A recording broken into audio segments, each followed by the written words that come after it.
set? Recording? We're running. Okay. In front of you, you'll have a little brochure here. What our agenda is going to be is, we start right out, we tell you what this is. This is a gantry crane. It has a 5-ton carrying capacity. And when you're utilizing a piece of equipment like this, naturally, safety is a priority. Okay, you can kill yourself with this piece of machinery very easily in a number of different ways. You can drop a load on yourself, you can electrocute yourself, you can kill somebody else that's next to you if you're not using the equipment properly.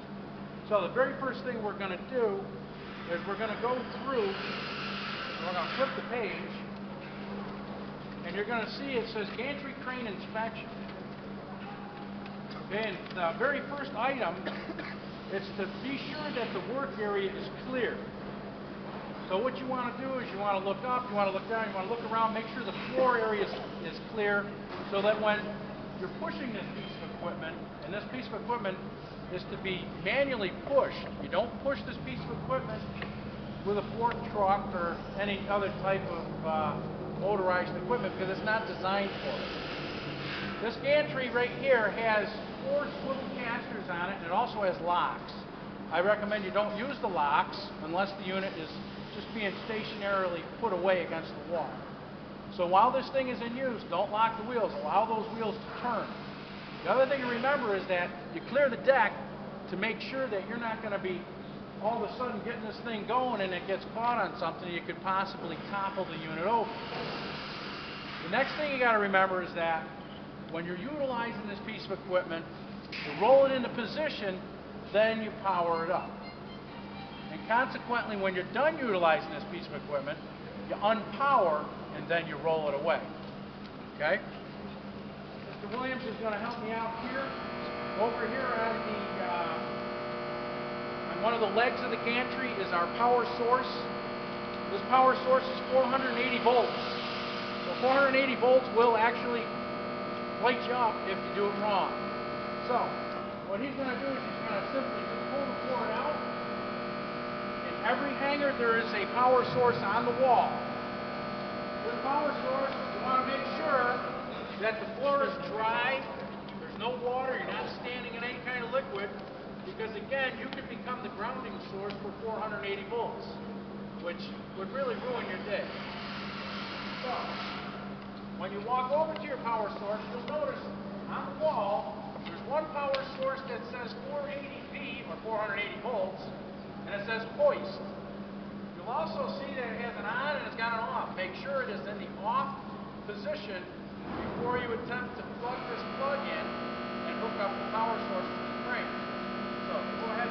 This power cord also has a twist lock. So when you plug it in, it'll only go in one way. Then you give it a quarter turn, and then there's some retaining, a couple of retaining lugs, which are hooked on to keep the plug from pulling itself off of the board.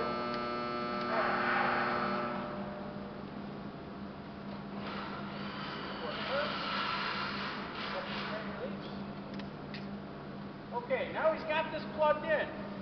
Now, it's just a hair more complex than just plugging it in, because now there's a right way and a wrong way of turning on the power.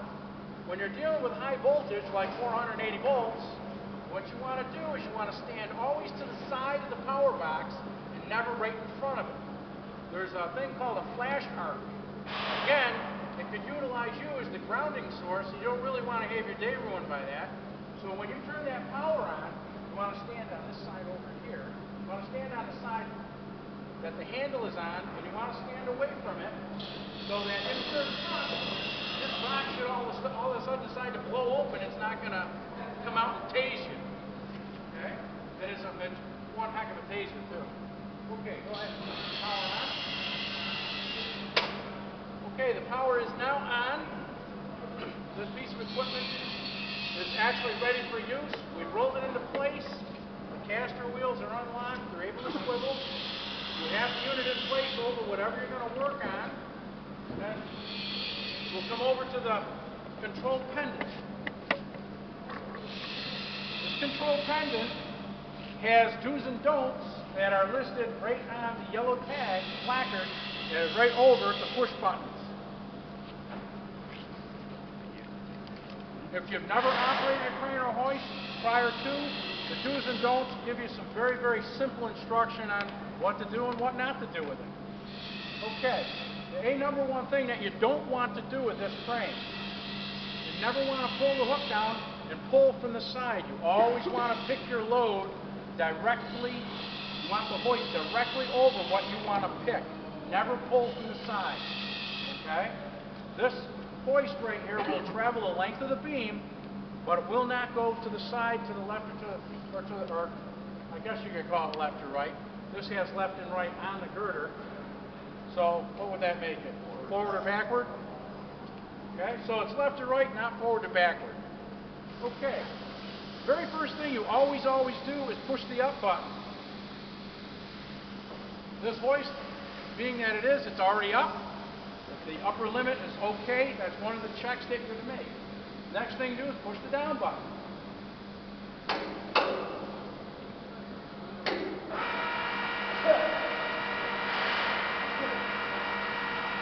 Since it's so long, we're not going to travel down too far, but we'll bring it down far enough so that we can actually check out the hook, and I can give you a pointer or two about what to look for when you're utilizing the hoist itself.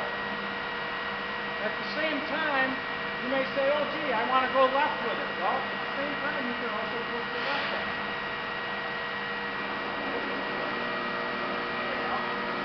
This hoist will go to the left, it'll go to the right, it'll also go high speed and slow speed.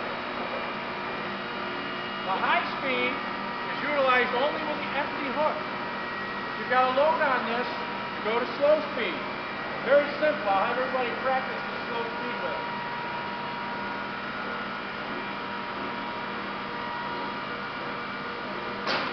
Okay, come on back.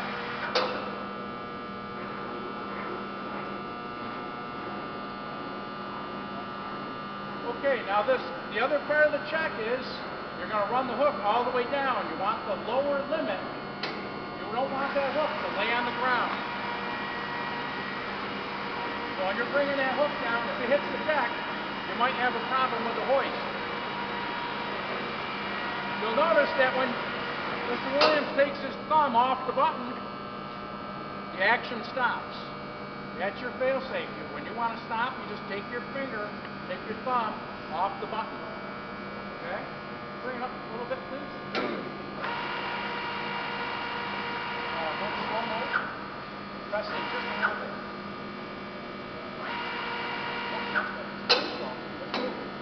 There's your slow speed right there. Very nice for working on a piece of equipment. You can pick and place. You can put your load almost where you want it. It'll also travel slow left to right. Stop it. Now, he's got it stopped. This hook right here will swivel 360 degrees. You can put your slings onto it. You can position your load. You can get ready to pick. There's one very important safety detail on this hook, and that's this latch. It's a spring-loaded latch. If this is not on, do not use the hoist. This will keep, and this will prevent your load from accidentally, should you bounce the load, or should something break, it will keep the load still attached to that bottom hook. Okay? Other than that, we've got a wire rope. When you go through your do's and don'ts, if you see a broken strand while you're operating it, stop the operation. One broken strand, you don't know what happened to the rest of them. You lose a strand, you could lose the rest of them. You could drop 10,000 pounds on you if you mishandle it. Other than that, there you go. We'll have everyone come over and just push the buttons. You can, get a feel of the up and down. You'll see that it'll operate slow, it'll operate fast.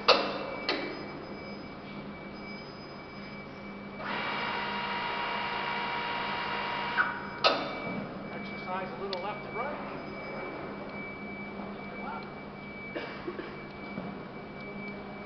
And you'll notice the way that this crane is set up. It's set up to never swing. You don't want your load to swing. So that what you do is you utilize the slow speed when you have a load on it. That way there, it's not going to pendulate and swing and you lose control of the load. The key is always stay in control. Slow speed is all about control. Next.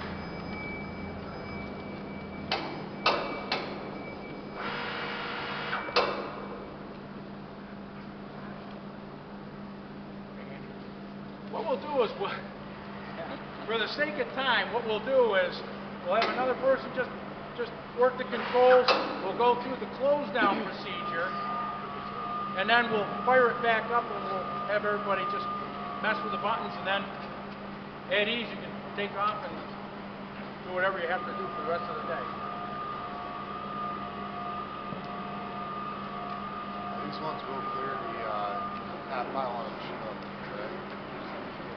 They should. Because I know the old ones that they did. These cranes right here, we have one that was actually set up for the Chinook and then one that was set up for the black model. So one is taller than the other. That's the same in hangar 7 and 8 also. Okay, we're going to go through how to properly close this down, how to properly turn the power off. And then once we're done with that, we'll fire it back up and everybody gets a chance to mess with the buttons. Okay? Now, what we do when we close is you'll bring the hook all the way back to the top. You'll run the hoist off over to the side so that it's out of the way, so that the next person that's using it will be all ready to rock as soon as they get going.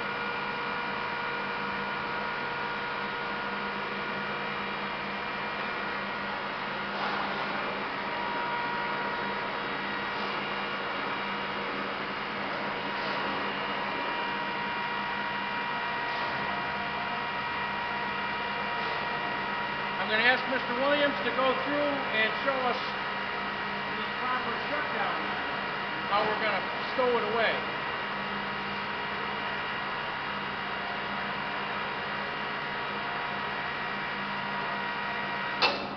Okay, there's my upper limit. We're all done with this. Again, he's off to the side. He's killed the power.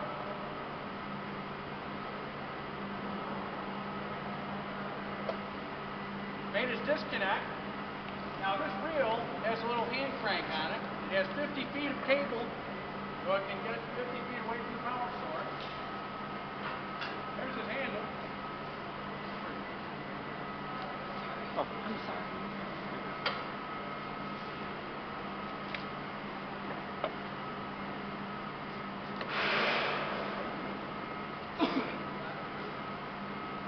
Just that neat.